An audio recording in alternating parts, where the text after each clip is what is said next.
The Tulsa Race Massacre took place May 31st and June 1st of 1921 when mobs of white residents, many of them deputized and given weapons by city officials, attacked black residents and businesses of the Greenwood district in Tulsa, Oklahoma. Alternatively known as the Black Wall Street Massacre, the Greenwood Massacre, the Tulsa Massacre, the Tulsa Pogrom, or the Tulsa Race Riot, it marks one of the single worst incidents of racial violence in American history. The attack carried out on the ground and from private aircraft destroyed more than 35 square blocks of the district, at that time the wealthiest black community in the United States, known as Black Wall Street. More than 800 people were admitted to hospitals. As many as 6,000 black residents were interned in large facilities, many of them for several days. The Oklahoma Bureau of Vital Statistics officially recorded 36 dead. A 2001 State Commission examination of events was able to confirm 39 dead, 26 black and 13 white, based on contemporary autopsy reports, death certificates, and other records. The commission gave several estimates ranging from 75 to 300 dead. The massacre began during the Memorial Day weekend after 19-year-old Dick Rowland, a black shoeshiner, was accused of assaulting Sarah Page, the 17-year-old white elevator operator of the nearby Drexel building. He was taken into custody. After the arrest, rumors spread through the city that Rowland was to be lynched. Upon hearing reports that a mob of hundreds of white men had gathered around the jail where Rowland was being kept, a group of 75 black men, some of whom were armed, arrived at the jail in order to ensure that Rowland would not be lynched.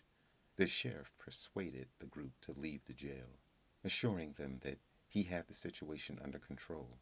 A shot was fired, and then, according to the reports of the sheriff, all hell broke loose. At the end of the firefight, 12 people were killed, 10 white and 2 black. As news of these deaths spread throughout the city, mob violence exploded. White rioters rampaged throughout the black neighborhood that night and the next morning, killing men and burning and looting stores and homes. Around noon on June 1st, the Oklahoma National Guard imposed martial law, effectively ending the massacre. About 10,000 black people were left homeless, and property damage amounted to more than $1.5 million in real estate and $750,000 in personal property, equivalent to $32.65 million in 2020. Many survivors left Tulsa, while black and white residents who stayed in the city kept silent about the terror, violence, and resulting losses for decades.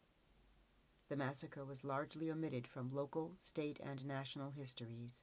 In 1996, 75 years after the massacre, a bipartisan group in the state legislature authorized formation of the Oklahoma Commission to study the Tulsa race riot of 1921.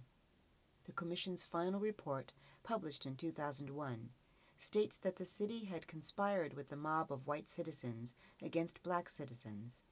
It recommended a program of reparations to survivors and their descendants. The state passed legislation in order to establish scholarships for the descendants of survivors, encourage the economic development of Greenwood, and develop a park in memory of the victims of the massacre in Tulsa. The park was dedicated in 2010. In 2020, the massacre became a part of the Oklahoma school curriculum. This has been Tulsa Race Massacre, per Wikipedia, as read by Susan Spain and Kevin Craig West.